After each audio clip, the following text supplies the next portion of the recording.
welcome, man. I am super excited to do this. This has been a long time coming, and I'm excited to talk through your journey. We've got Joshua Nieves, associate game designer at Visual Concepts Austin. Did I get that right? Yes. Cool. Sweet. Yeah, man, I'm really excited to talk about this because we've been talking for years now, and I've been following your journey, and I'm really excited to kind of talk through, kind of where you're at. And, I've been trying to get some people that are a little earlier in their careers instead of, a lot of the people I bring on 20, 30 years. That's some of that advice isn't quite as applicable to the state of the industry now and trying to get in. And so I'm really curious to just kind of talk through all of that and kind of get your insights and things you've learned from over the last few years. And I think it's going to be a good time. Awesome. Yeah, me too. I've been, man, it's kind of surreal being on here because I've been watching, I've been talking to you, sending emails, getting your advice and a bit of mentorship, and just watching your streams. And I never envisioned myself being on the stream. My mom was always telling me one day you're going to be on there, but I was like, no, that's not going to happen. She was right. She's in the chat, so she helped bring that to be. Oh yeah. Yeah, so I'm super stoked for this. Thank you for inviting me on here, and Reed, thank you as well for shouting me out. This is going to be great. Yeah, that's absolutely excited to have you on, and yeah, man, I'm looking forward to it. So let's jump in, because I'm always curious. One of my favorite things to ask is like, as you're growing up, where did you grow up, and what did you actually think you were going to do when you got older? Okay, so I grew up in a small town called Perth Amboy, New Jersey. I lived there most of my life up until I was about 17 years old. And it's so weird. I had a feeling that I wanted to do something game development related when I was like around 7th or 8th grade. Okay, that's pretty early. I had played, I just played a bunch of different games that provided the escapism that I was looking for that time of my life.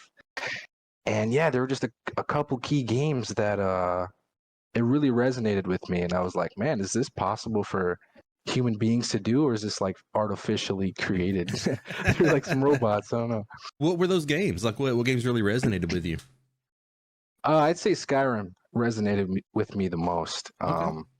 I hadn't played any other Elder Scrolls games before that, so that was mind-blowing to me because I just experienced things I'd never done before, like picking up like armor or weapons off of dead guys and stealing off of people. It just felt like you could do whatever you wanted to do, and it just felt just super immersive. I felt like I was the actual dude in the game, and I was like, man, if I can get an experience like this for myself, I want to be able to provide that for others. And then that's when the brain started turning. I was like, I wonder if I can look something up and see if there's something I could do, develop a game in some way.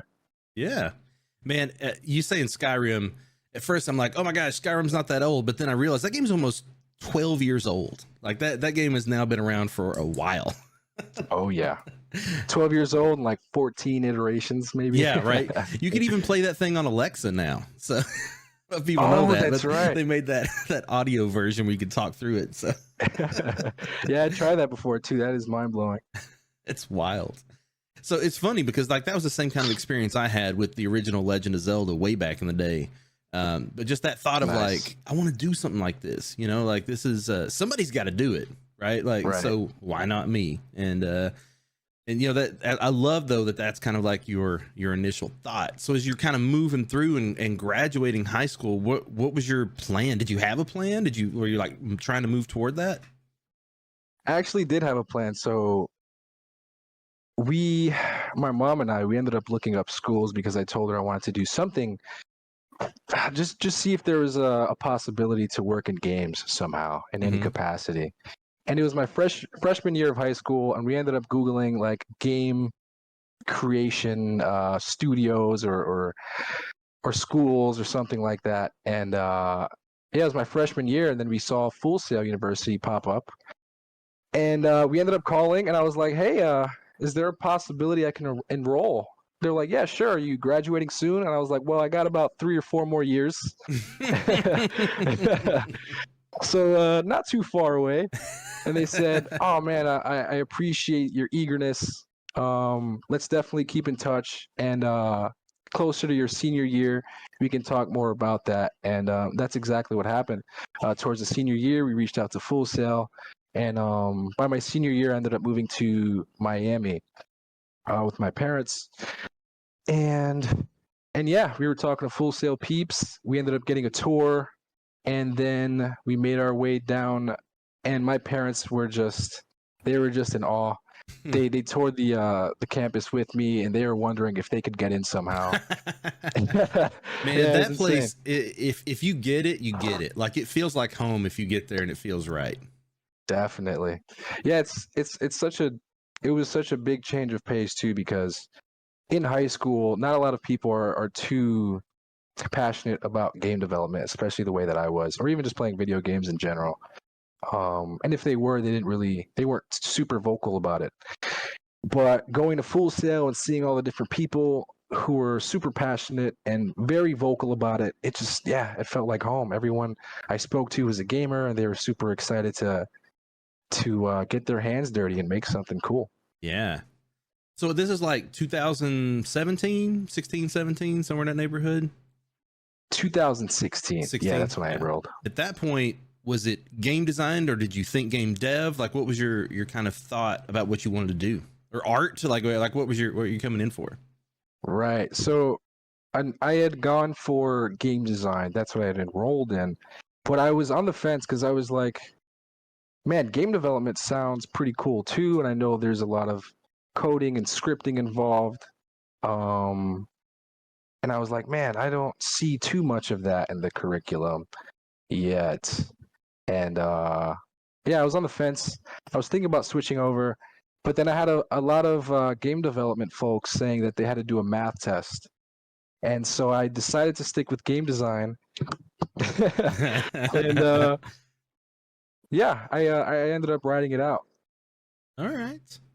So then when you got there, what was your initial experience like? I'm curious, like when someone has like their first day on campus, you got your first few classes, like what did you feel like you kind of hit the ground running? Did you have some struggles off the bat? Like, what was that like?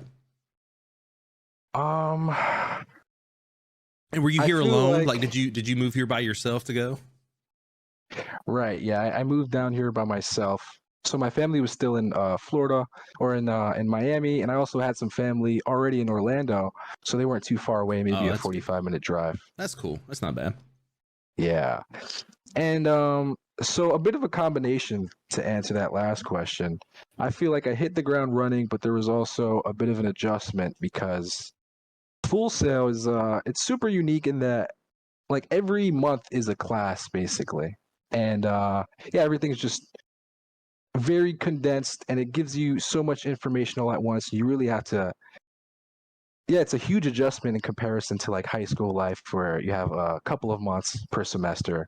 But yeah, it was very different, but I was excited for it. I was super prepared, and I was like, if this is what the industry is going to be like, at least like tempo wise, I'm excited to make that adjustment and then hopefully already be ready for graduation.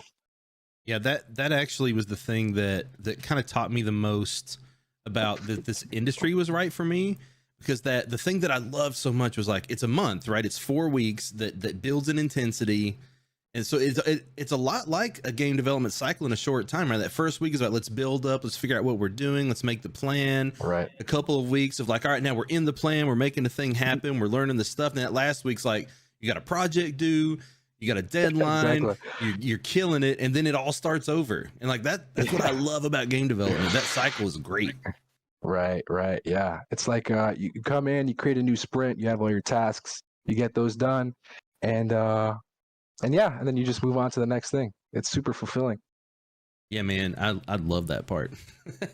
So what was there any of your early classes that stood out, or any like moments early on that kind of like helped reassure you that you knew you were in the right place or doing the right thing, or anything like that sticks out?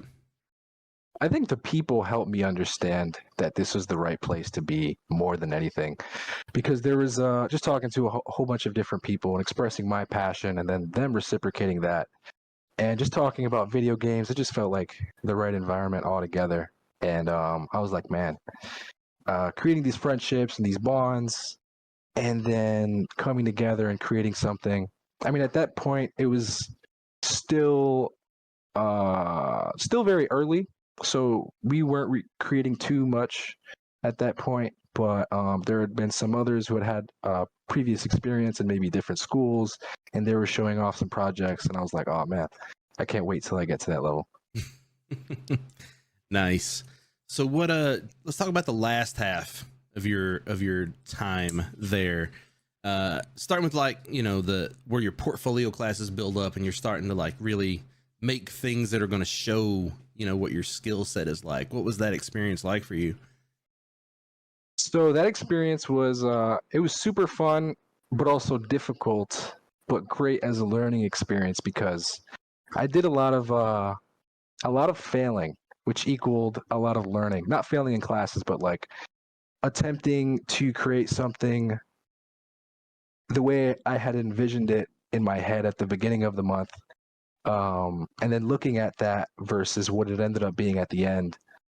It's a bit of a mind adjustment because you start to understand how far your abilities are at that point, but it also tells you how much more you need to learn. And so I feel like one of the toughest parts about getting into developing games super early on is that you don't really know what you don't know. So in order to figure what that out, to figure out what that is, you just have to start making stuff and yeah, just making stuff, trying things out. A whole bunch of Googling. Google's the best friend. I'm sure all full sailors could attest to that. YouTube as well.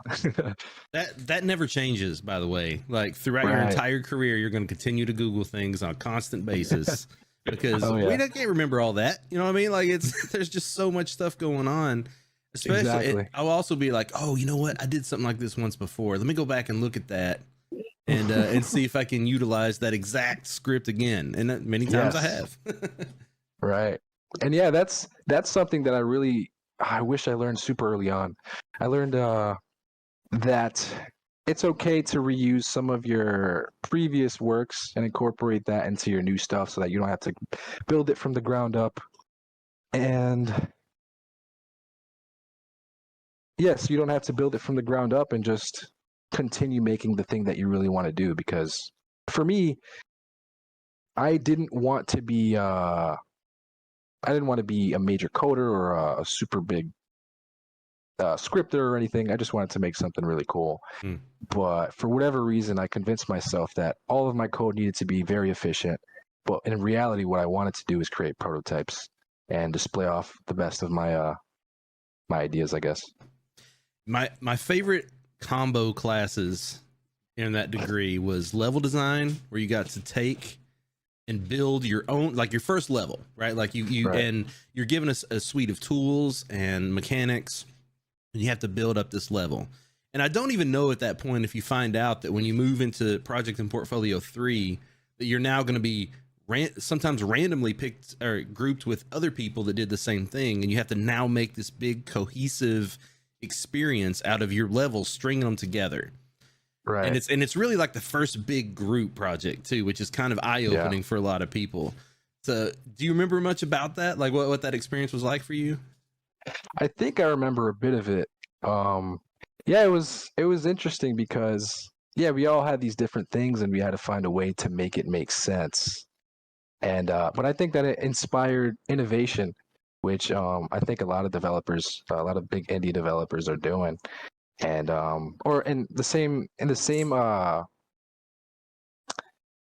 space as like game jams where people are putting a bunch of random things together and just making something awesome at the end of it. If you put yourself in those types of compromising situations, you might end up getting something really great that you weren't expecting initially. Yeah, and that teamwork aspect is always really interesting because that's, as you're learning, you know, teamwork is a big part of what we do in this industry. None of us can do this alone.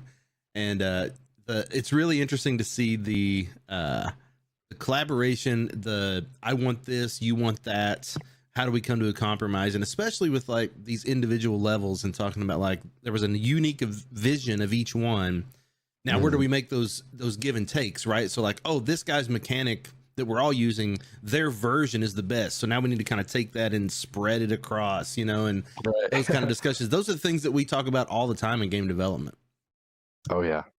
Yeah, it's crazy how nice people can be in game development. I learned that super early on. Like even just before I entered the industry, just reaching out to people and asking for advice.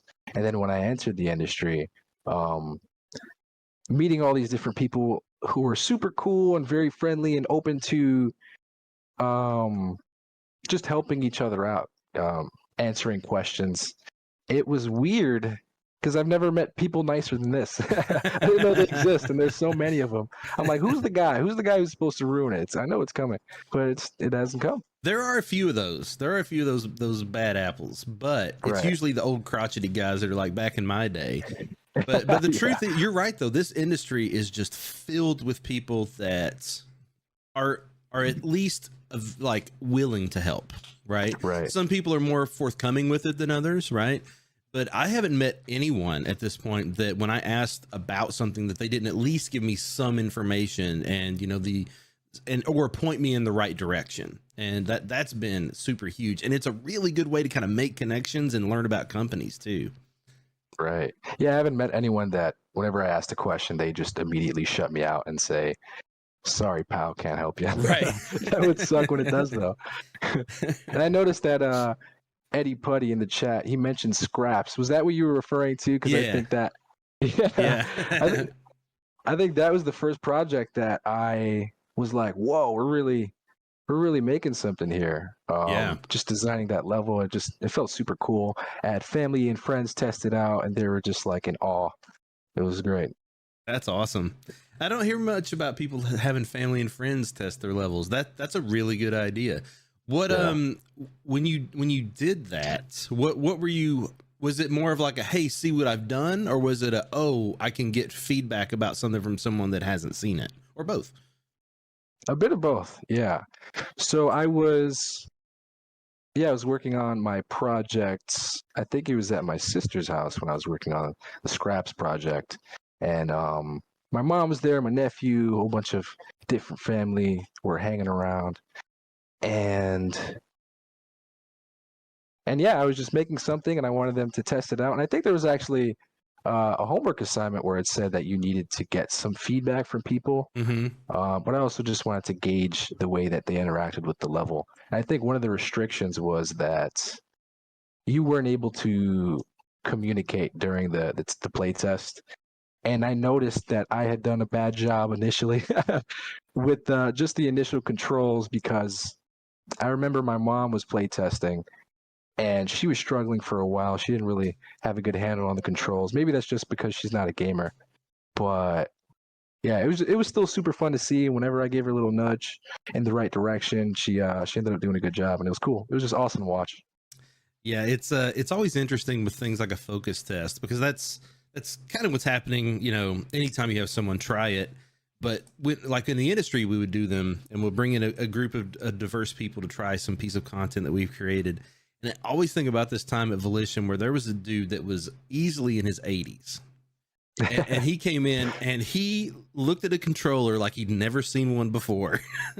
And I'm like, man. Oh boy, like this is, but even then, like you start to get an idea of like, what is our worst case scenario? Like how accessible is this to someone that has never played a game before? And right. It's at the very least, you get some kind of base level, you know, information that allows you to, sometimes you don't make any choices based on it, but it's always interesting to see and to like start thinking about like, oh, we've got to consider all kinds of people anytime we're making something. Right. And yeah, that's a good point you bring up too. I think audience is really important when factoring that kind of stuff into, like, if your audience range for whatever reason might be like 18 to 30 years old, that might be the specific type of people that you're looking to cater to. And then when you bring someone who's 80 years old and not too sure about how to do certain things or play a certain way, it's also interesting to get that outside perspective.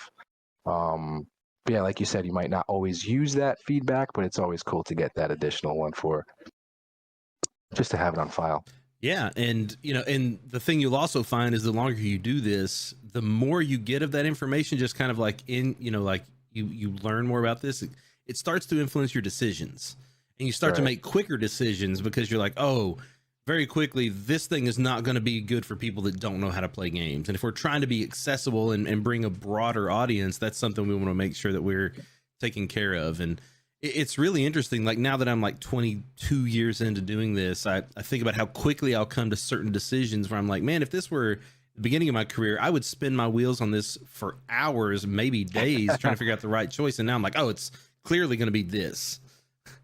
Right. Wow. That's so interesting. I'm hoping that happens to me soon, because there are times where I'm like, man, what do I do here? And I'm so hyper focused on a certain detail. And yeah, sometimes it's not as important as I'm making it out to be. But yeah, just having that knowledge and experience, I'm hoping over time I can get and make those instantaneous.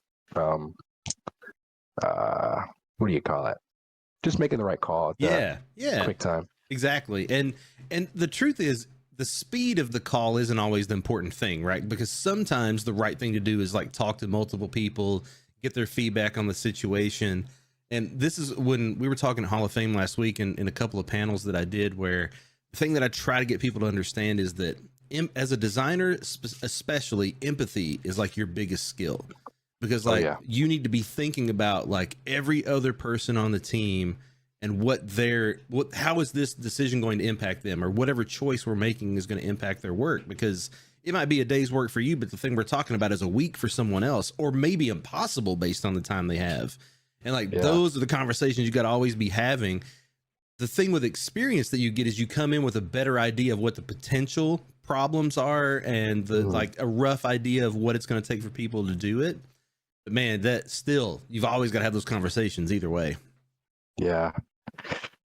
Yeah, just hearing that is it's tough, because I've experienced a bit of what you're talking about, how a lot of people can be super passionate about what they're working on, and then one minor adjustment to something, or one adjustment to something minor for yourself might be huge for the other person.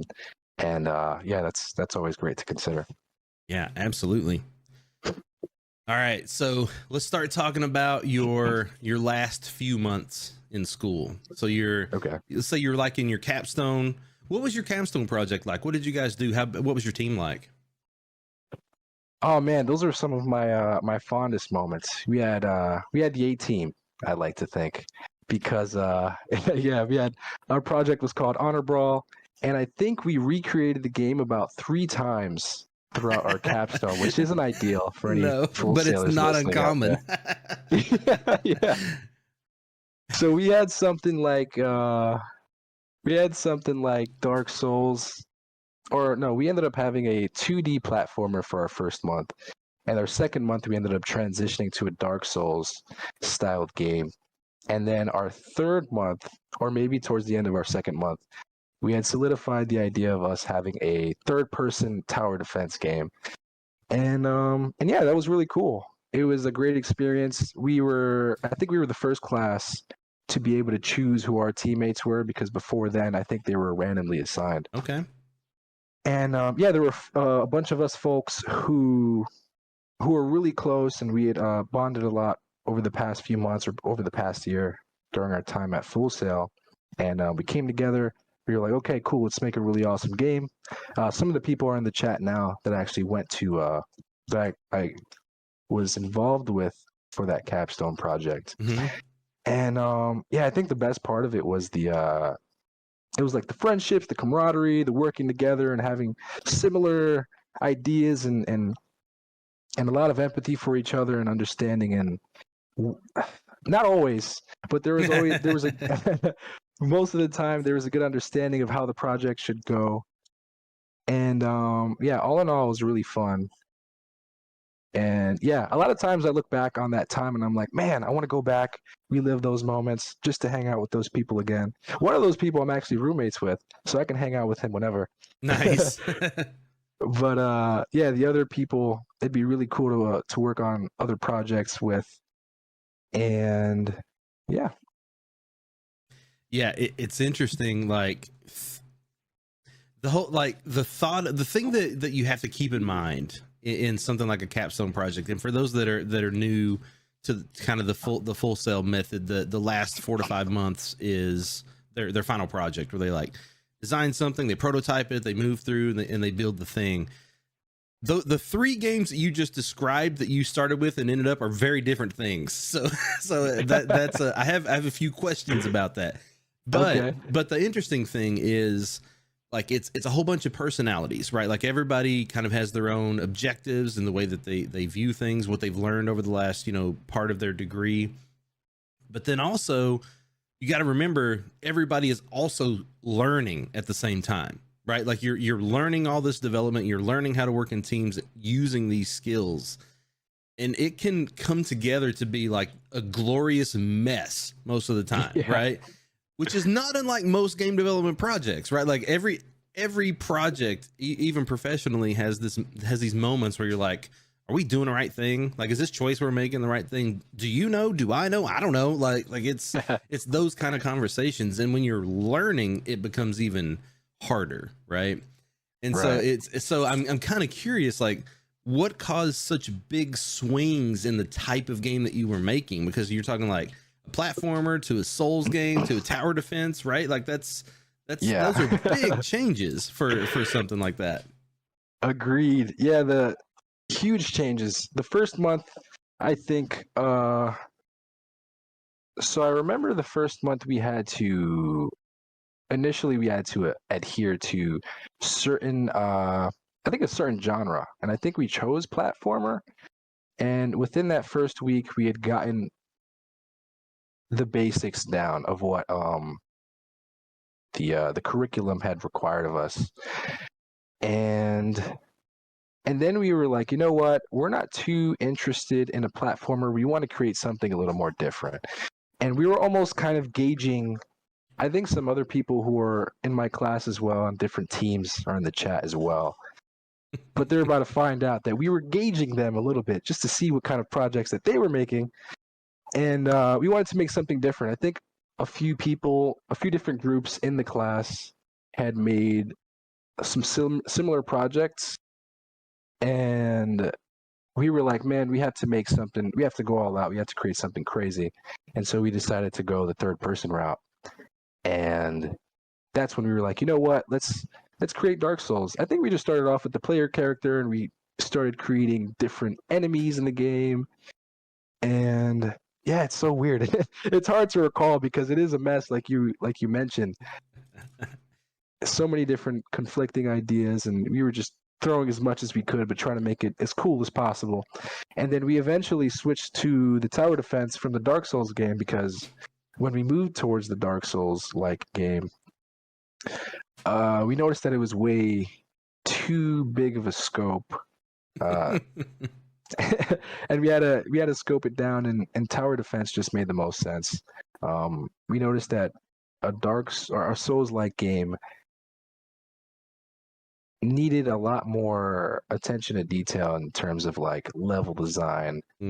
And we, for whatever reason, just I don't remember why we switched. Well, there might have been so many factors. When I think of a Souls game, like my big experience in a Souls game was Bloodborne, and the thing that resonated with me from that game was how much it felt like an old school Nintendo game, in that you could kind of memorize the pattern, right? Where it's like, you're gonna come in, you're gonna do this kind of move, this sequence of attacks is gonna take this guy down, and then I know exactly where the next guy is gonna be, and then I can position myself for that kind of attack. Like that, right. That's a very, very old school, like, Nintendo side scroller. Everything is on kind of timed out, and it takes a very specific level design and and AI setup in order for that to work well. So it's not easy. I totally see why you would decide not to do that. Right. I feel like we had gotten pretty close to the formula that you'd mentioned as well. We had one person working on player animations. I had worked on the enemies, so I was working on AI, and I was creating different types of behavior and randomizing between a different few, but not so random, so that the player could get a feel for what move was next. We had another person creating like particle effects and like telegraphing attacks, and another person designing the level in a way that we were just kind of referencing a lot of different Souls-like games to get the feel and recreate it in our own way. But it was just so much for the amount of time that we had, so we we ended up switching. It's totally understandable. So when you're thinking about transitioning from something like that to tower defense, what did you salvage? Like, what were you like, hey, we can take this over, we can repurpose this? I think we salvaged a lot, actually. The player character, a bunch of the enemies, just had to tweak a bit of the behavior because they didn't telegraph attacks anymore. I think maybe just the player character and the enemies. I can't remember too much else. Yeah, I would assume the level layout's going to be quite a bit different at that point. Yeah, I think we might have just scrapped that completely, and we had another person just creating some real cool levels for the tower defense. And did you guys have, like, how big was your team? I think it was about 5. And did you have any art support, or were you guys on your own? Right, we did have art support. So it was 5 of us designers, and then one artist that we had come on, I think, for the 4th month, and that was really cool because that was our first taste of working with someone that wasn't a designer, I guess. Finding a way to communicate to someone that's not in your discipline is very difficult initially because you guys don't really speak the same language. Designers speak English, and people who are artists might speak Spanish, and so you're kind of feeling each other out and trying to understand what each person means. Yeah. And then at the end you end up speaking Spanglish and everything works out as much as as you like it to. No, yeah, you're exactly right. It's what I was talking about with the empathy, man. Like, it's it just takes, first of all, like, understanding that someone else's wants, needs, and desires are different than yours, right? And especially if they're a different discipline, the things they care about are different, and you've got to understand, like, because just knowing that, right, and asking the right questions can make certain problems so much easier because you can find that common ground quickly, or at least find out where the budge is. You know, like, we're trying to figure out this thing. Can we move it in this direction or this direction? You know, and like having those conversations kind of helps you get there much, much quicker. Oh, yeah. And one thing that's interesting is we actually, now that I remember, we worked with 2 different artists, and it seemed like one had a bit more experience than the other. And that was also a learning lesson because we had to be a little more empathetic and understanding for why certain decisions were made. And yeah, that was a bit of a tough transition there, working with someone who has a lot more experience versus the person who didn't have as much. But I feel like that was a great learning lesson for us because it taught us how to deal with those different types of people. Yeah, and that is exactly why I love the way that Full Sail does their stuff so much, you know, and the format of everything, kind of throwing you together and basically being like, hey, you're going to figure this out. Here's the structure. Here's the things you're working toward. But ultimately, you're going to learn to work together because you have no choice. Right. Either learn or fail. Yeah, that's right. So did you guys have to restart it all, or did you do 3 different types of things along that 5-month path? No, we didn't have to restart it all. Somehow we ended up making it. So there was 5 of us, and it ended up being a 4-month capstone period at that time. Oh, it was 4. Okay. Yeah. And yeah, even though we had a bunch of different changes in our game, we made it through somehow. And you will, right? Like, that's the thing. Right. It's like you'll figure it out one way or another, and no, it's good. So, exactly. But this is also the time where you start thinking about, I've got to graduate and I need to find work, right? So, oh yeah, how did you balance and that kind of thought process, because that capstone takes a lot of your time and effort, right? But you also need to be thinking about the future. So how did you balance those 2 things, and kind of what was your method at that point?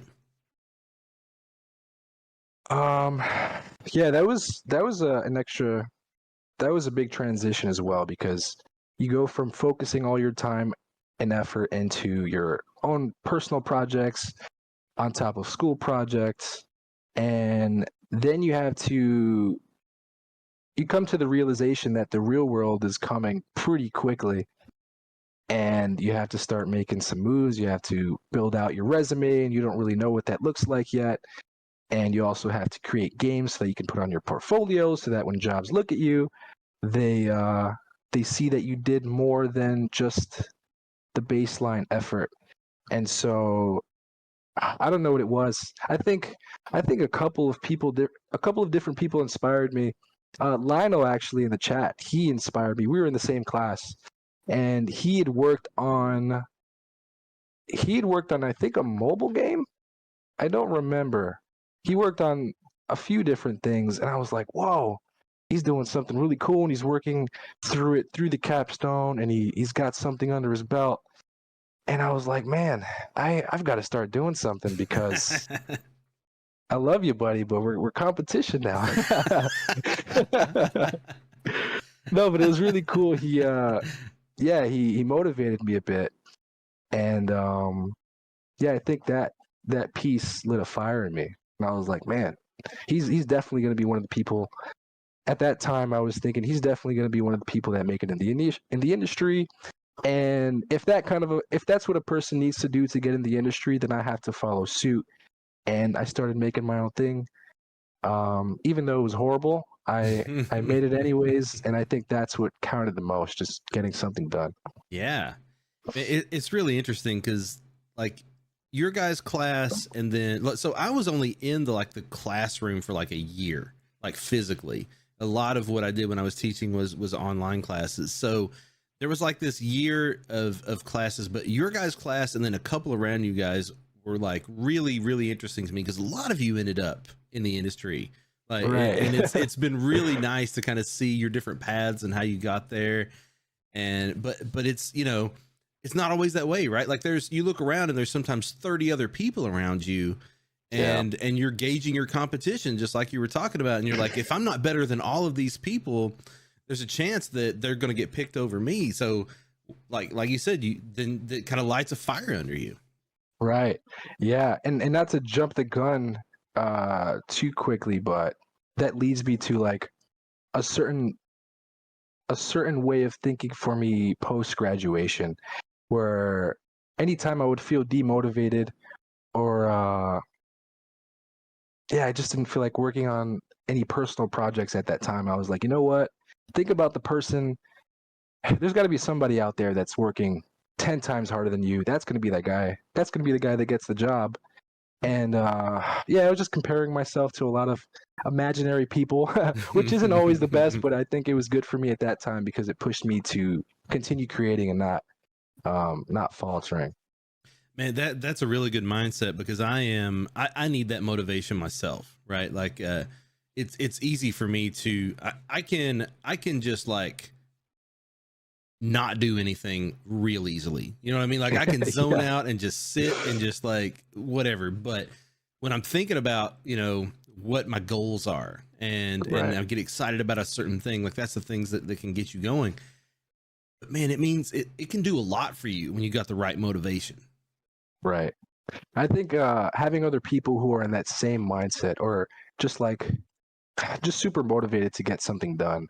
I feel like putting yourself around those people really helps because anytime I was demotivated, I would go to there's a place in Orlando called Indianomicon. Mm-hmm. I used to go there pretty frequently, and anytime I would feel a little bit demotivated, I would show up, and there'd be all these different people who are excited about game development or even outside of game development, different types of disciplines, different games being made, and there were times where there were game jams going on, and it was just so exciting. And I was like, dang, these people are great. I got to be great too.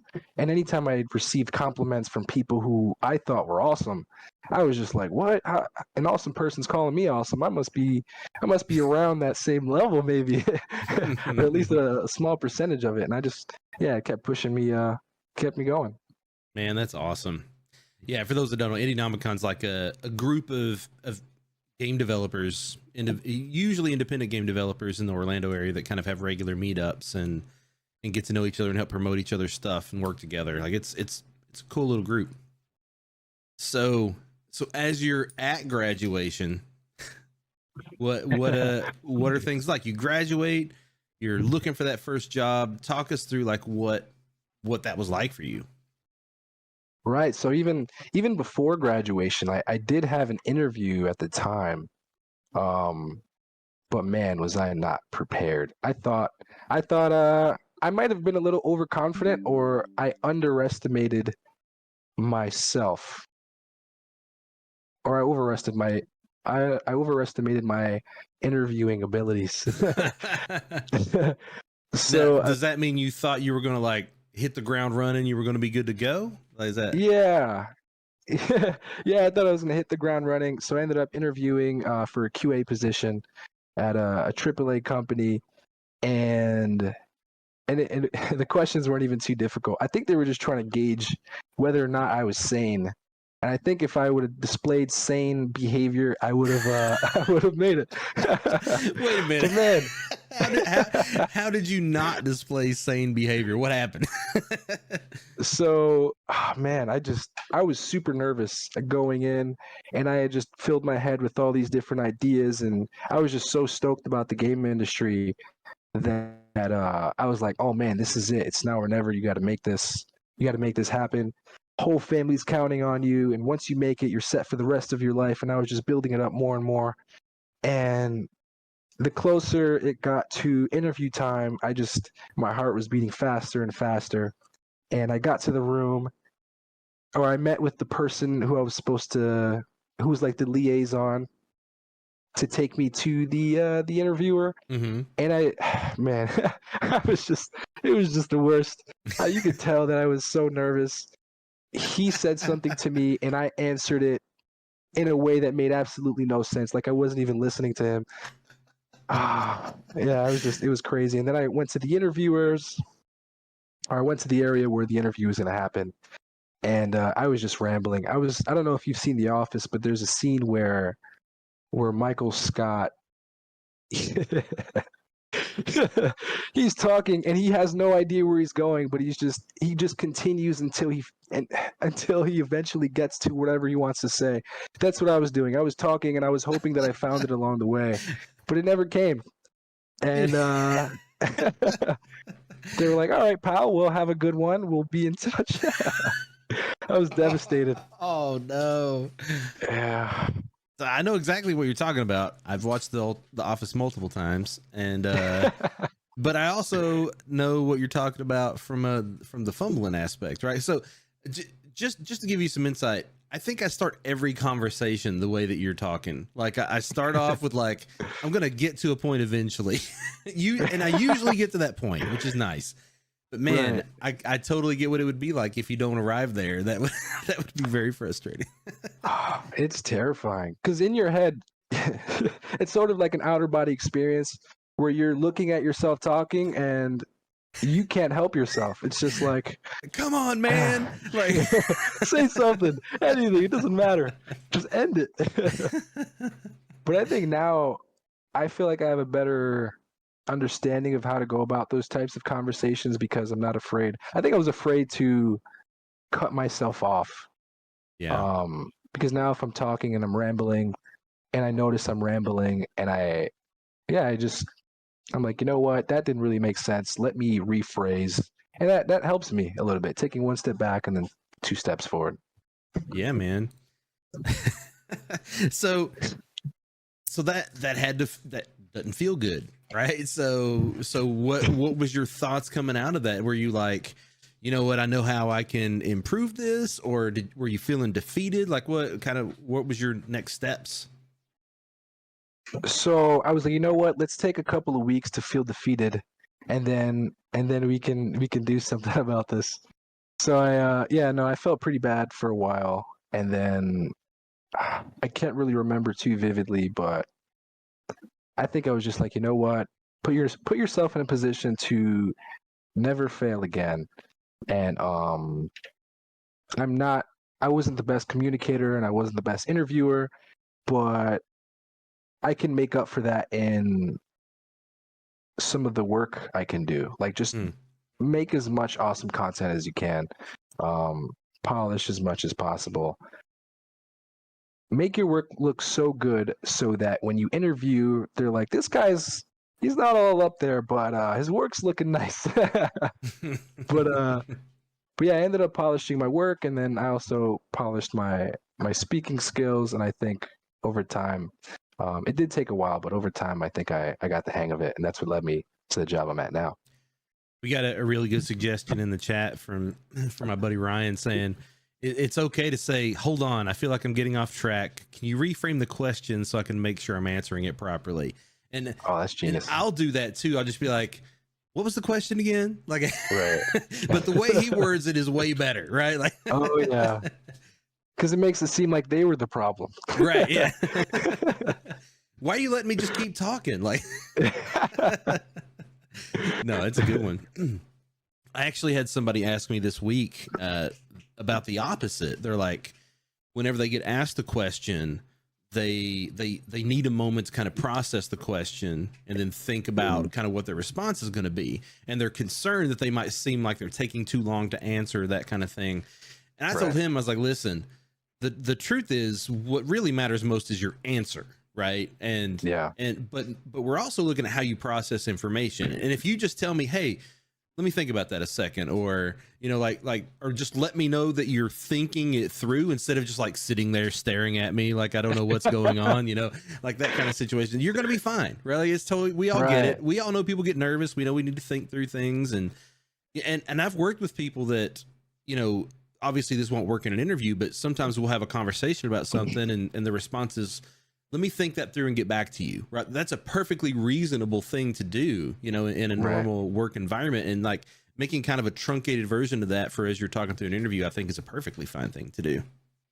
Oh yeah, big time. That's funny that you bring that up because that's something I remember vividly when interviewing with my current manager. He had given me a series of questions and I felt like I was doing good with a few of them. And then he gave me one that I was unsure of. And I was like, yeah, I just took a moment and I told him I need a second to formulate the right words. And it was silent for like it felt like a couple years, but it might've been closer to 20 seconds. Mm-hmm. And feels like an eternity though. Oh man, it does feel like an eternity, but I feel like it also seems like on the interviewer side, I can't say for sure, but it also seems like it's less scripted. Yeah. Like, I'm not sure what it looks like from the interviewer side, but I could imagine that for certain answers that were given from the interviewee, they might think that, you know, they had rehearsed this beforehand and they're not really thinking it all together on the fly. But I feel like taking the time you need to really understand the question, formulate your own opinions in a clean and concise way, I think that helps. Yeah, I think the truth is majority, truly most, are cool with you taking whatever time you need to respond to something and think it through. I think the people that are looking for like, oh, you're not decisive enough, oh, you need to be coming at me quicker, like honestly, those are probably the people you don't really want to work with anyway. Like this is not an industry where that kind of quick response is needed. So I think either way you're fine. You know, like it's gonna be fine. Right. Yeah, it's sort of like a reflection of what's to come when working with that person. Yeah. And that's the other thing about interviewing. You're interviewing them as well, right? Like you're trying to make sure that this is a place that you want to spend all of your time. You know what I mean? Like you spend a significant portion of your life at your job. I want to be around people that I feel like I'm going to click with. Exactly. There was a time where I was interviewing for another company and he was asking a bunch of questions and then I ended up flipping the script because I was truly intrigued and I was curious on the kind of experiences that this person had. And I was like, oh, this is interesting. I feel like I'm kind of interviewing you now. And he was like, oh yeah, it's okay. And then I was like, oh snap, okay, it is okay to to ask questions to the person I could potentially be working with and see if this is a good fit for not only them but for myself as well. Which I think not a lot of early people early on in their career take into account, mostly because there aren't too many options for them to choose from. So in the beginning, it might be easier to just take whatever comes at you. Yeah. And that's not necessarily a bad thing, right? Like taking that first job just to get experience is an okay thing to do. But regardless of any of that, like no matter where you are in your career, you're also interviewing them, you know, and I always tell people, like, you need to have a couple of questions ready, because one of the things I don't like as someone who interviews people is when I'm like, do you have any questions for us? And they sit there silent or be like, nope. I'm like, then do you really care enough about coming here? Or, you know, like, or is this just a one-sided kind of thing where you're just, as long as you're getting what you need out of this, it's going to be fine. But the truth is, like, you should have questions, because this is a place that you're going to devote a lot of time to. Right. And now that I think about it, there was this one question where I had there were mixed feelings whenever I asked like different friends or family, but I'm curious on your opinion on this. So my magical question, which I think either enhanced the interview experience by a lot, or it just made me look like the worst. So it was basically, is there any reason why I wouldn't get this position? Like, are there any requirements? Is there anything in my resume that is lacking when you compare it to the requirements on your job or a job description? And so some people were telling me, "Oh man, that's super ballsy. I don't know if you can ask someone if there's no reason not to hire you." I think it's a great question. There you go, guys. Free interview question for you. Seriously, like I would love to know, and they're not always going to be able to answer that, right? Like, like there are reasons that someone can't or shouldn't answer that sometimes. Right. But the truth is, if you're talking and you're near this thing and you've had a conversation and you're like, hey, you're thinking to yourself, I feel like we're vibing here. I feel like I'm a good fit for this. I would love to know what red flags they have. I think that's an okay thing to ask. Be like, hey, what about my experience or our conversation so far makes you feel like I might not be a good fit for this? And like that, and at the very least, that gives you an opportunity to like address any concerns that they might have, right? Or, you know, like, or you find out very quickly, like, oh, you know, like, yeah, like that's something that maybe I'm not ready for, or whatever. Like there's going to be good information either way, probably. Right.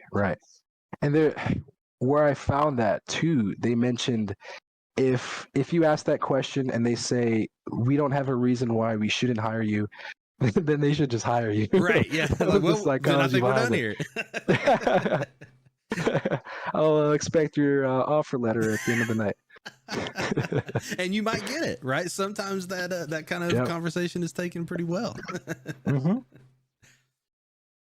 All right. Before we move into the job search, I want to take a minute to break off to do what I call the dev round. And this is a series of questions I ask all of my guests. All right. These are fun. They're easy. You ready for this? Awesome. Let's do it. All right. What is your favorite game of all time and why? Oh, it's got to be Skyrim for sure. Okay. Yeah, there's just no it's just incomparable for me, just because that was the first time I experienced something truly immersive for me, and yeah, there was just nothing like it at that time, and I still come to play that game every couple of months or a year. Yeah, no, it's understandable. That game is quite the experience. Oh yeah. All right, now I'm always curious about this question. When did you first feel like you had made it in game development? Ooh, that's a beautiful question, because actually I told myself, oh snap, we did it. This is crazy. It wasn't too long ago. I think it was a few months ago. We had an all hands meeting, and the head guy of our company had a very inspiring and prolific speech, and he was just talking about, this, we're here to make games and we're doing something huge, and we've got all these players that we're catering to, and just telling us how awesome we are, the camaraderie we've built, and the projects that we're making are. Yeah, I remember looking over to one of my work friends, and I was like, "Yo, this is a moment to remember for me, because I truly feel like we made it. This speech, it's hitting home for me." And I was just overjoyed. There was like this weird sensation of joy in my chest. I could have been dying, but I didn't, and it felt great. All right. What was there something specific about it, or was it just like you felt like we're in this together? I'm a part of this. Like we're doing the thing. Yeah, I think it was a bit of that. We were all in the same place.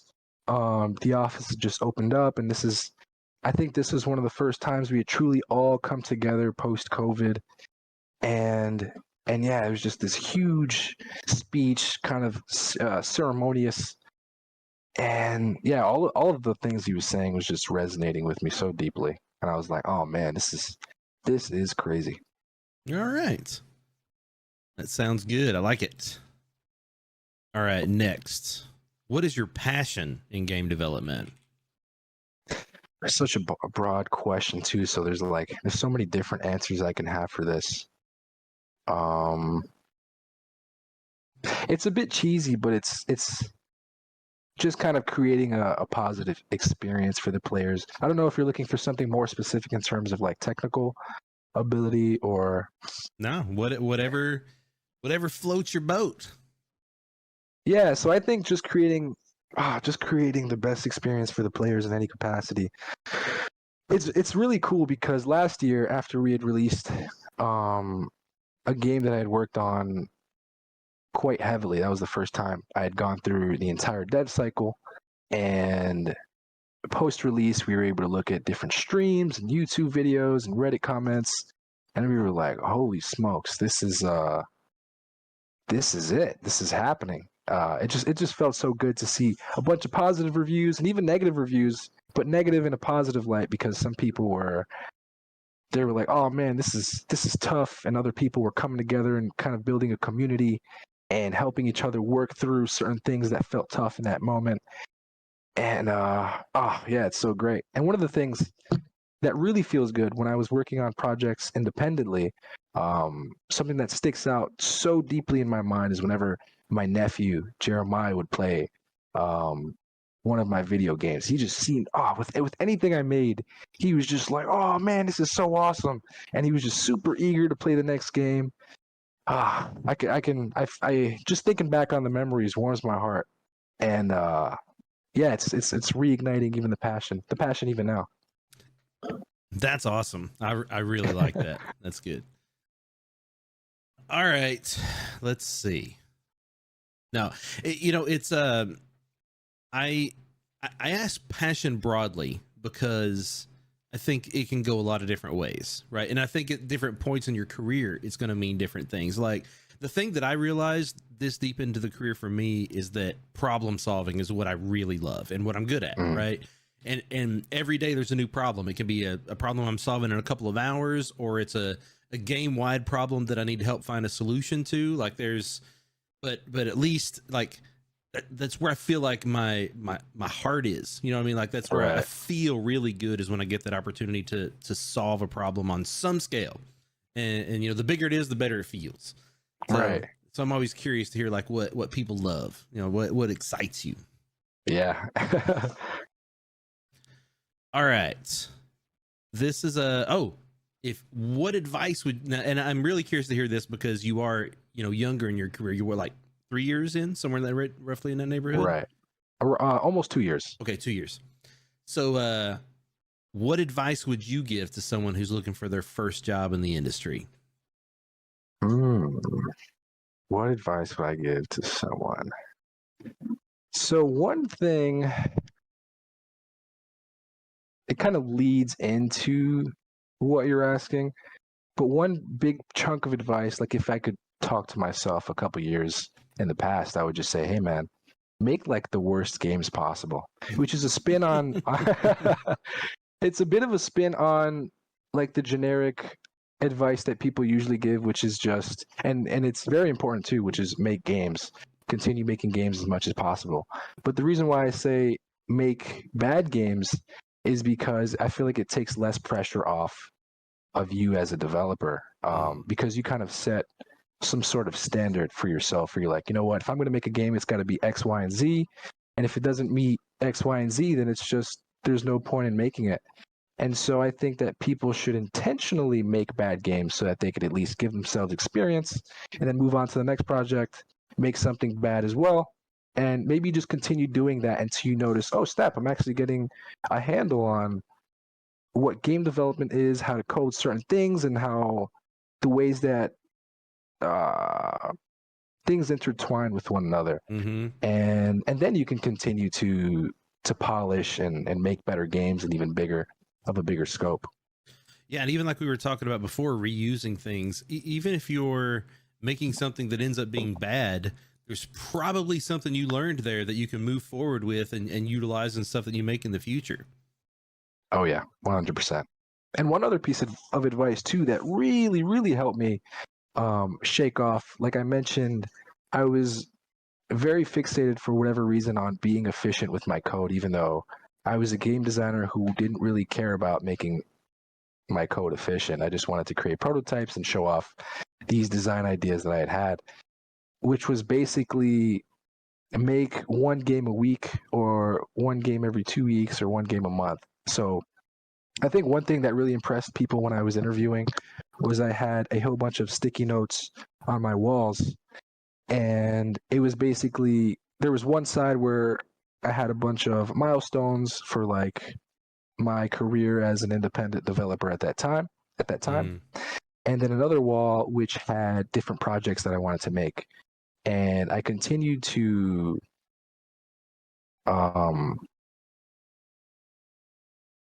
I continued to push myself to do this challenge that I set for myself, which is make a new game every month. And it doesn't matter how bad that game ends up being. It doesn't matter if you can't complete it. Just do it to the best of your ability. And no matter what, once that month ends, you have to start something new. And it was cool because it taught me so many different things. Like the first 3 weeks was development, and the fourth week was polish. And it taught me how to be more how to deal with time management. Because there was a set period of time where you had to work through, and you were just trying to make things as good as possible. And I also included during that development cycle, I also included time for things like marketing my game and creating videos for potential employers. I feel like that's much better than, I feel like creating videos alongside your project is much better than having your project and then like a list of text, because if a lot of recruiters are going in with like 100+ applicants, they might just skim through, not play the game, get a full feel for who you are as a designer. But these videos can quickly display any kind of abilities that you have. Yeah, definitely have. I always recommend 30 to 60 second videos that shows like what specifically you did, especially if it's a group project. I want to know like what you did and kind of what you worked on. And like portfolios are really important for game designers because it's the opportunity for us as people that are evaluating you to see what's your thought process like, how do you work, what kind of things do you feel are like, how do you describe the things you've worked on and what was important to you during that, and then what is the result of that, and kind of seeing that all come together. Like I've got like 5 minutes to look at your stuff, and if I've got like 30-second clips I can look at to get an idea, that's going to keep me in there a little bit longer. Oh yeah. And one big thing I've noticed too is that a lot of times early on, I didn't express the why in the decisions that I had made. Like I would display what you were saying, where I would write what I worked on and how it was made, but I never included why I made certain decisions and why I chose X over Y. And as a game designer, I feel like that's really important when when you're making a game and you're deciding what would be best for your player base. Yeah, absolutely. All right. Now for my favorite question. If you were born in the year 1870, what do you think you'd be doing right now or then? Is that around the medieval times? It feels that way. I'm a little rusty. I mean, we're talking like electricity's barely a thing, right? Like most people are doing trades. You're an apprentice of some kind. Like life's rough. Ain't no video games. Oh man, that's yeah. Someone in chat said that's a think good Red one. Dead. Yeah, like Red Dead, like that time of the world. Yeah, that's a good example. Ooh, okay. Red Dead. Just thinking back on that game, I'd like to be I know it's not completely related to the art field, but I'd like to be a bounty hunter of some sort. For real? All right. Yeah. What? It just We got to talk about this. So I grew up with my dad was huge into the old school Western movies, and I always thought that was super awesome. You know, the super cool cowboy. He gets the lady at the end of it after he saves her life from these bandits that are hiding behind some rocks. I was like, dang, I want some rocks. Behind the rocks, a couple tumbleweeds. Oh man.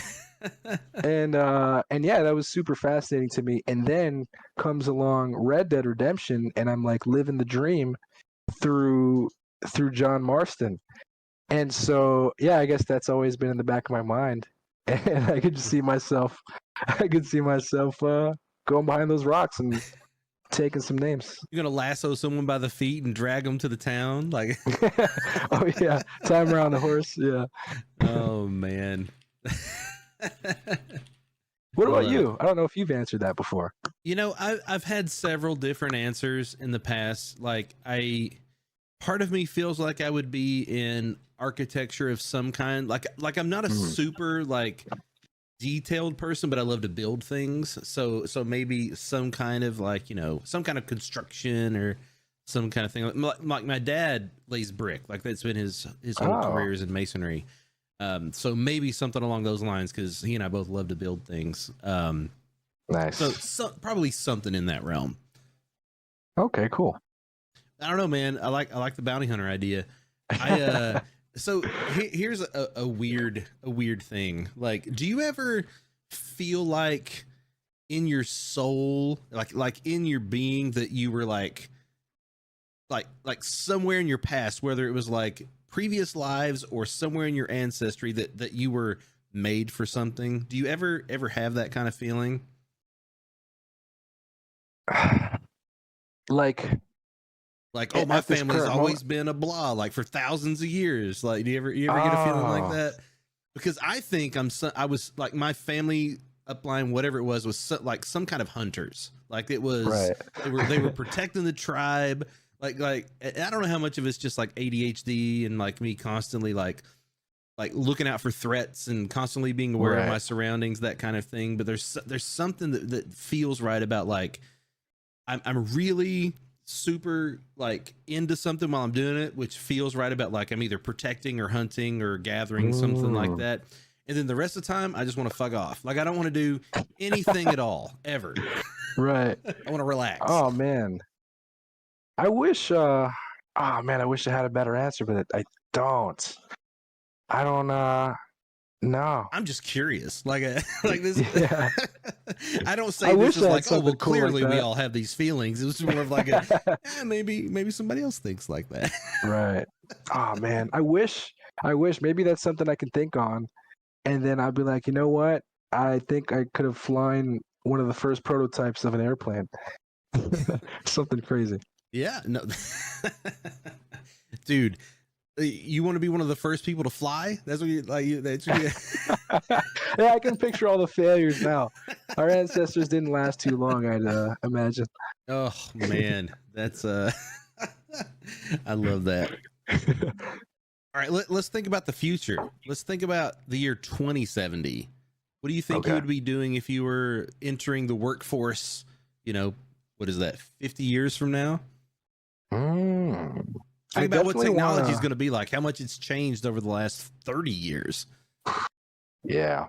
I think we're gonna enter a place where we can't really tell the difference between reality and like a simulation. And I want to be one of the people who's in there. I want to be the person that's in there and developing some really cool stuff. But it's also scary to think about at the same time, because you could be like having the time of your life. You have this whole other alternate universe, and you're like, oh man, yeah, finally I achieved what I wanted to. And then you take off the glasses and you're like, wait a second, I'm at Burger King flipping patties. Dude, so here's something that I think about all the time. I think that we are we are at the point now where that future is realistic, right? Like technology is advancing at a rate that we could totally be Matrix style. You know what I mean? Like we're in pods, but yet the world seems real. We are so close to that. How do we know we're not already there? Yeah. Like we're that close, right? Like we could already be there. Like, what if, and this is something I say to my wife all the time, what if the life that we live right now is a preparation life to get us to that level, so that when we come out of this thing, we don't freak out and like lose our minds because we're on our way to Mars right now. Like there's man, who knows? Yeah.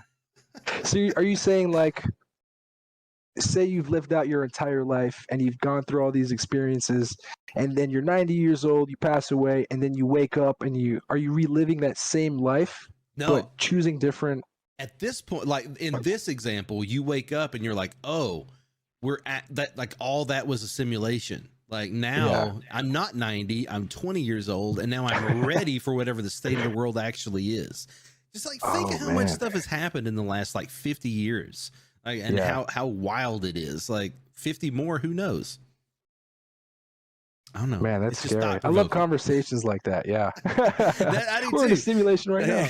We could be. Who knows?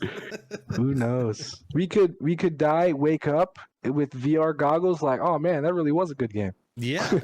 Right.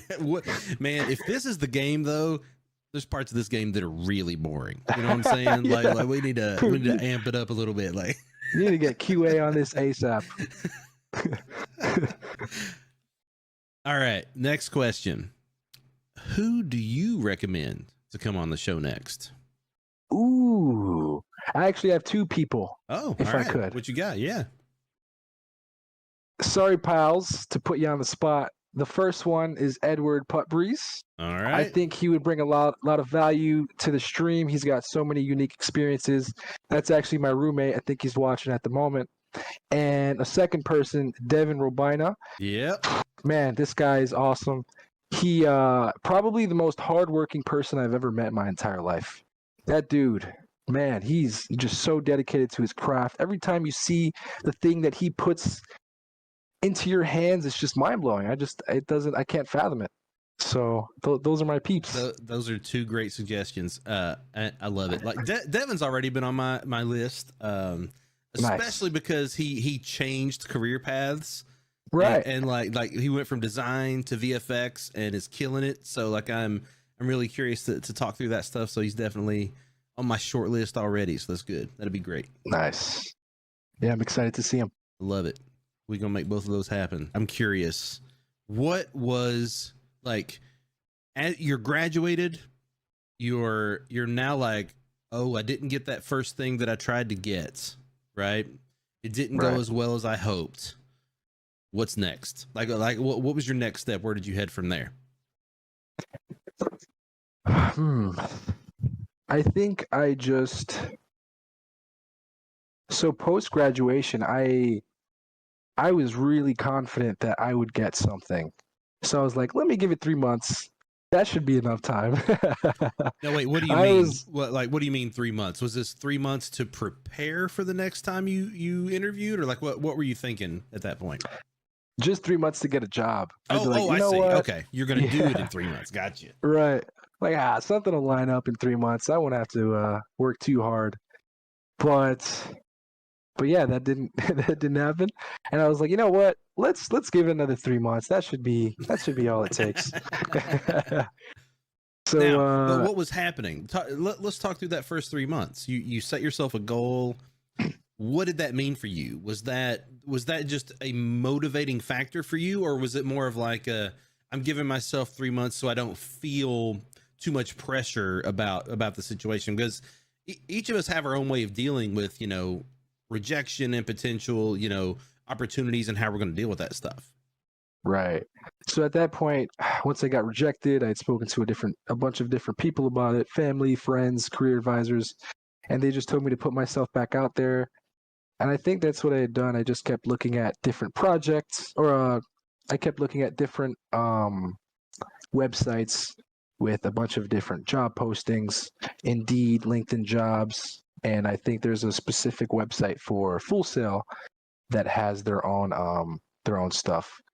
And yeah, I was just looking through those sites every day, and we talked a lot during this time too, right? Like we touched base quite a bit, because I remember this, because I remember being like, this guy should find a job. Like there's work for him out there, but you were struggling, right? Like it was hard to, and this is not a uncommon thing, right? Like getting into the industry is not easy. Even the best of us can have struggles there at the beginning. Right. Yeah, it was a really huge mental struggle, because you're like, man, I feel like I've got all the right things done, and I'm applying all the time. I'm every day to all of the jobs. I'm tailoring my resume to very specific job descriptions, being honest about the stuff that I put on my resume, but still catering it to the job description as much as possible. And yeah, it was tough. I just kept applying and working on projects in the meantime, but nothing came about for those 3 months. And then the next 3 months, nothing happened as well. And that's when I ended up getting a part-time, and I started working, and I had to come home at the end of the day kind of tired and not very motivated, because I wasn't at the place I wanted to be at that point in time.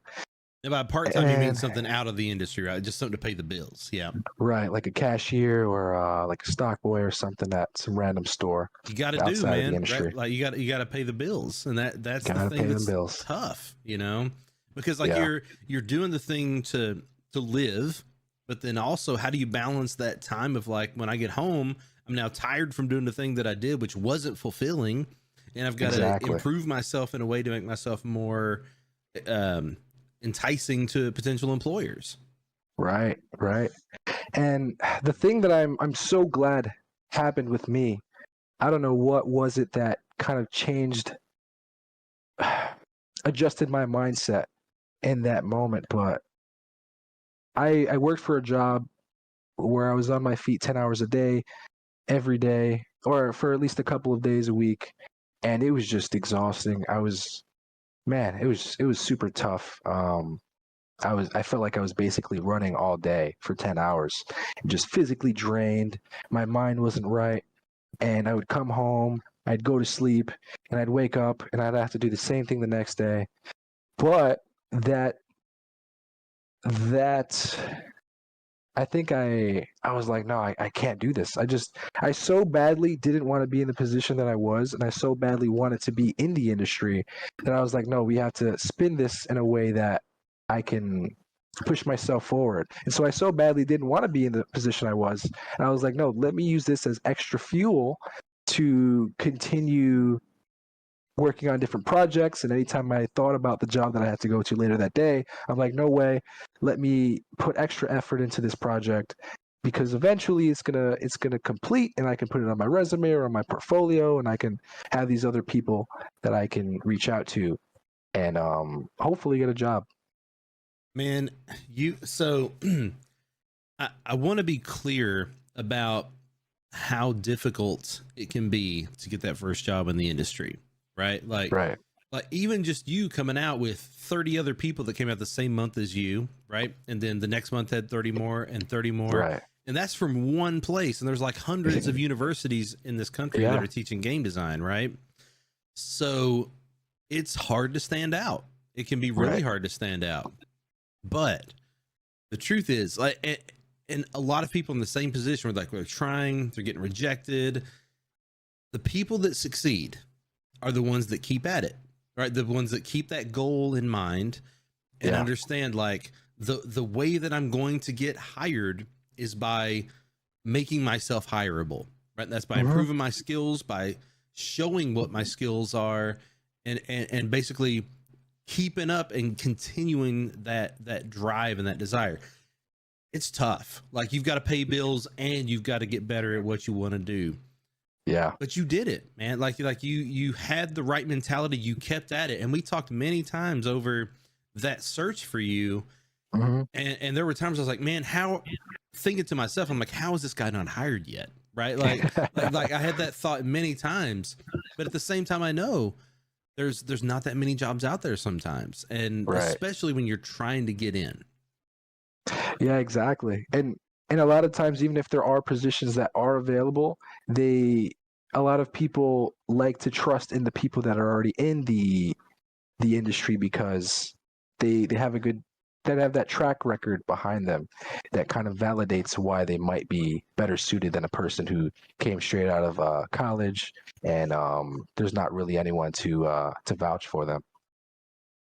Well, that is another thing, like the vouching part. Like, there's a big part of this industry that's networking, and we haven't talked much about that, right? Like, you had a pretty stellar class, and classes around you were really good as well. So you had opportunity to make a lot of connections, to potentially help you out somewhere. I don't think any of those connections actually helped you get hired at your first gig, which we'll talk about, but it certainly can. And it is the most common way to kind of like get your foot in the door somewhere.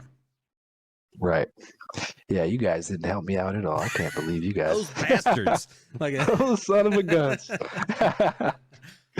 No, yeah, but it's also really not too tough. late, right? Like, you still can hire each other, you know, like that those opportunities are still going to be there. Right. I take back what I said. My bad. You guys are cool. Let me into your next job, please, if I get let go. No, yeah, it's super tough. The thing I was telling myself is that it's way better or there's always a chance that you get hired. There's always a chance for that. There's always a chance for you to get hired if you continue going and you never quit. But the chances of you not getting hired are zero if you stop making stuff and applying. Yeah. This is definitely an industry of passion, right? And the problem for a lot of people is that passion causes them to overwork, be undervalued, take positions that are not good for them, those kind of things. But that's a problem we're trying to fix, right? In general, as an industry. But ultimately, you have to really want to do this. You got to continue to improve your skills. You got to make yourself more hireable. You've got to make yourself stand out, and you do that by continuing to learn and building your skill set. Exactly. Yeah, I feel like that's especially tough for independent developers, at least in my experience, because I definitely overworked myself when I was before I had got hired anywhere, because I was just working so much day and night. I never really left my room except to eat, just fuel up, work on game development. Friends wanted me to play Xbox or any kind of games with them, and I'd be like, actually, I'm working on something right now. And then the night would come, and I'm like, all right, let me finish a couple more things. And it's like 2 a.m. I end up going to sleep without very much food, wake up, do the same thing. So yeah, there was a lot of passion in there, but also not as much care for my own, I guess, physical state and mentally maybe. Yeah. But I survived somehow. Well, I mean, that's an easy kind of problem to have, when you're trying to figure out what is the level of effort that I need to put into this. Exactly. To kind of get, and it's easy to feel like I've got to put it all in, which isn't the right answer, right? Like you've still got to live, you've still got to survive while you're trying to figure that out. But man, it's a tough balance. And is. and the balance is different early on, right? Like early, you're trying to figure out. I've just got to get in. And like as soon as you get that first experience, it changes everything. Oh yeah. That position, I was at that time of my life, I was comparing myself to this imaginary person who had constantly worked harder than me. I'm like, man, he did 12 hours. Why can't you do 12 hours? All right, you know what? I'm going to do 13. And I got a lot of stuff done, maybe not even the best quality though. But I kept convincing myself that I had to keep working and working and working, and it ended up working out for the best. But those weren't the most healthy years of my life, and I could have. There's a chance that I could have made healthier decisions for my physical and mental state at that moment, and still made it to where I am now. You never know. Yeah, you don't know, and that's the thing that can be difficult, Right. for sure. All right, we got like 20 minutes left. We've and I want to make sure we talk about your first job. Okay. So let's talk about how did you come about interviewing for this position, and fill us in a little bit about how that actually went. Awesome. So technically this is my second job, but first in AAA games. So my first job was actually a small independent company. I can't remember the name of the company because they had changed it a couple of different times, but it wasn't really a game development studio. It was more of a software development studio that ended up needing a game designer, and they were transitioning in the direction of video games. And yeah, I ended up getting lucky, I guess. So I had applied. My process at that point was getting up every day at 8 a.m., showering, getting fully dressed, like I was going to go to work. And so I would apply on Indeed, LinkedIn, and all these different places. And then after that was done, I would work on projects. And so one day I just so happened to find a post for this independent company, and they ended up interviewing. And after the first interview, they were like, okay, cool, we'll let you know whether or not we'll hire you. But it was lovely talking to you. And it was terrifying too. It was a 3-person interview, a 3-person Zoom call, when I thought it was just going to be a 1-person phone call. So I was just so thrown off guard. I felt unprepared, but apparently I ended up doing well enough where they ended up hiring me. I stood on for 7 months, and I was the only game designer there, and I kind of had to lead the game development cycle, which was crazy for me because it didn't really You had to lead it. Yeah. So yeah, there wasn't any game development experience in that company, and I was it. And I was just a game developer who didn't really know the first thing of how to lead a development cycle. And so yeah, That is wild. it's crazy. Yeah, I have no clue how it happened, but I mean, that honestly, that's somebody who's like, we need somebody. How much money do we have? We can afford right. a young guy. Let's see what they can do. Right? Like, Yeah. That's wild. The crazy thing too is so at this point it had been almost 2 years, maybe 3 years, I can't really remember, but it wasn't even a paid opportunity, which is sucky. Yeah.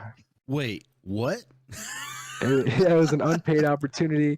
So they had no money, and they're like, who can we no get money. to throw a bunch of stuff on? Yep.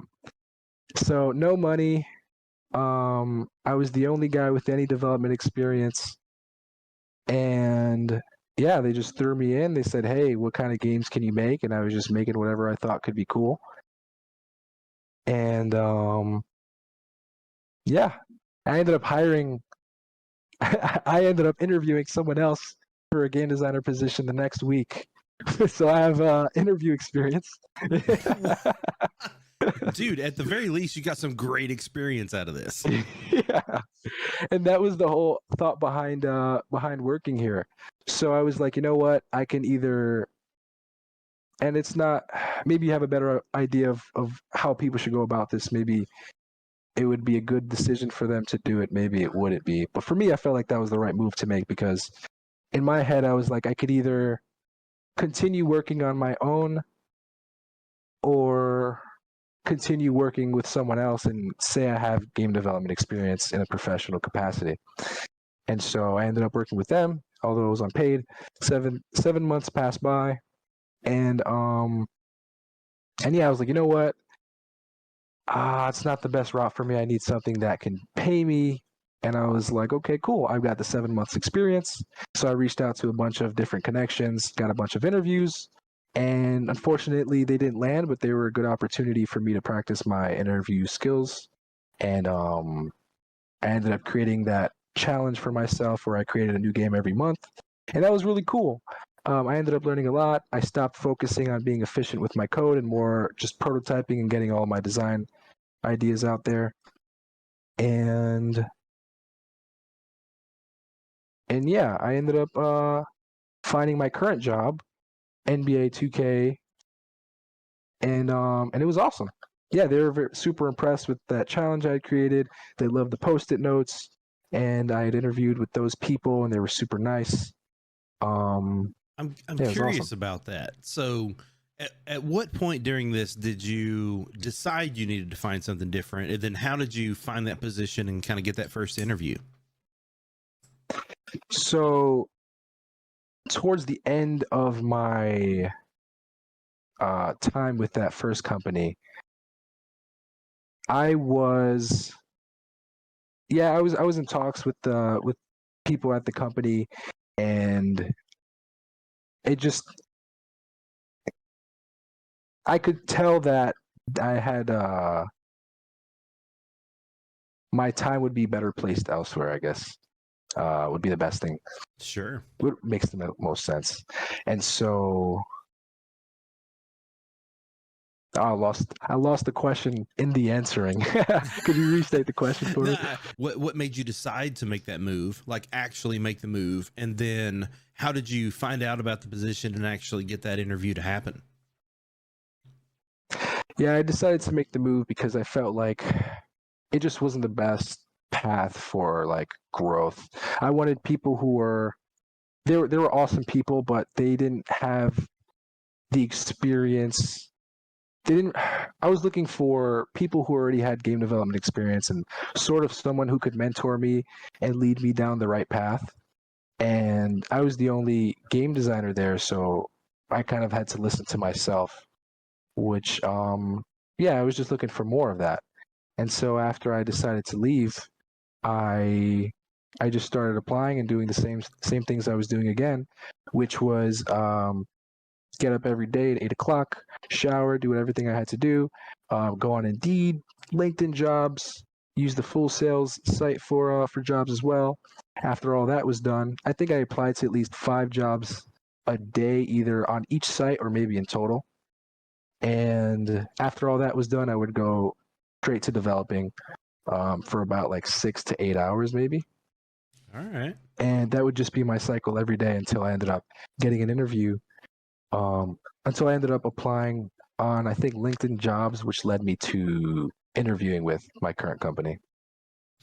And then what was that interview like? Like, so where were you located physically? And then did you fly out for the interview? Was it online? What was that like? Yeah, so that was online. At the time I was in Florida, and I think COVID was still pretty big. I think everyone was still indoors. Yeah, so everything was online. Everyone was in Texas, and I was just interviewing from Florida in my parents' home. And I think, yeah, the initial interview was with the hiring manager over at Visual Concepts Austin, which is under 2K. And yeah, I had a good back and forth with that first interviewer. And she said, okay, cool, I'm going to send your information to the hiring manager, which is the usual process. I've been through that a bunch of different times. And at that point, I was super used to it, and I wasn't super nervous at all because I'd done it, felt like a million times. And then I think I only had 3 more interviews after that. The first interview after was with my hiring manager, and it was just a bunch of like different design questions and design philosophy and how you problem solve, and just kind of putting me in different scenarios and having me define what's one thing versus another. He thought I did well in that, and so he sent me on to a team of 3 different people. So it was me on Zoom with 3 different people who were all seniors at the time, senior designers, and that interview was basically just to see if how well I got, or how well I did in the environment with that team. And so it was about an hour, maybe 2 hours long, and they thought I did really well. And once they relayed that message over to my hiring manager, he said, "Okay, cool. Let's do one more interview," which ended up being just a formality with one of the head people. And I asked, I was like, "Cool. Are there any interviews after this?" And he said, "No, this is actually just a formality. Since you made it here, this means that you're pretty much good to go." I was like, "Hell yeah!" Yeah. I was like, "What? What do you mean? This is I'm good to go." Am I being punked? Offer incoming. No, I love that. Yeah. That's the best thing to hear, Oh, it's crazy. It's so surreal. So, all right. Here's where we're at right now. We've only got a few minutes of time, but we have not touched on like your professional work hardly at all. So I'd like to have you come back on if that's cool with you. And, beautiful. We'll start to wrap things up now because I feel like we can talk a lot more about. I love hearing about someone's like first industry job and like the things that you learned and like what those first few months were like. Like there's a lot of stuff because a lot of people that listen and are hanging out here are people that are interested in getting into the industry. So they're wondering like, what's it like to get that first job? What's that first few months like? How do I not look like an asshole? Like there's a lot of, really important stuff here that I want to dig into. And I don't want us to try to rush it in the next, 10 or 15 minutes. Right. Yeah, absolutely. I'd love to come on again. And I was one of those people not too long ago where I'd tune in all the time and I'd see people coming in and I'd reach out to all of your guests that came on and all of them had been super lovely.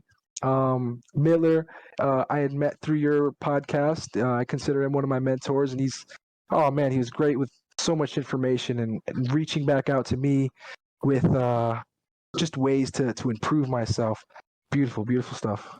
I'm glad you mentioned that because mentorship is something that I want us to dig into a little bit more next time as well. Awesome. Because I just did a panel on it during Hall of Fame, and it got me thinking a lot about mentorship in general and the different forms and how like sometimes I'll mentor people and not even realize I'm mentoring them, and like, but like I want to talk about, that from both sides of it. And, like you're also in a position now where you can start mentoring people if you're not already. So, right. There's a lot of good opportunities there. Definitely. Yeah, I'm excited for it. Actually, I know we don't have too much time, but I actually had someone reach out to me not too long ago, maybe a couple months ago, and was reaching out to me for information. And it was sort of like a mentorship where every couple of months he'd reach out and say, "Hey, do you think this is the best avenue, or what do you think about this?" And I'd more than happy to help them out. And if anybody else in the chat thinks that I could provide value in some way, please reach out. Yeah, that is absolutely a form of mentorship. And honestly, like and that's part of what I want to talk about because there's so many different forms. Honestly, the reason I do this is to mentor on a broader scale. Like I don't have enough time to talk to 100 people individually, but if a lot of people can come in here and get some good wisdom from you, and then occasionally, hopefully, I have something smart to say. Then then hopefully we're helping people, and that's ultimately for me what this is about. And I appreciate someone like you coming on here and sharing your experience and helping people figure out what they need to do to kind of do the same things that we're doing. Yeah, for sure. And thank you. Yeah, on behalf of everyone, I think in this chat and anyone else who watches, thank you, because you're doing exactly what you said you wanted to. You're mentoring people on a broad scale, even if some people aren't in chat and they aren't super vocal. I'm sure everyone is benefiting from this, either live or in past podcasts, reaching out to different people and getting that kind of mentorship. And yeah, you're awesome, man. It's not to kiss. I hope I'm not kissing ass. I hope I don't look like a kiss ass. But I got to give credit where credit's due. I appreciate it. Go on. No, I'm kidding. No, seriously, I do appreciate that. I really enjoy doing this, and it's really nice to hear that it's appreciated. So I do appreciate that. Nice. Awesome. Awesome. Well, I tell you what, let's jump off here. I'm gonna go say my goodbyes. You and I will talk after this and figure out a time for you to come back, because I feel like we've got a lot more that we can cover. But thank you for joining us. You've already given us some great insight into your career, and some advice on things that people can think about as they're starting to develop theirs. And we'll talk again soon. Cool. Thank you so much for having me. See you guys.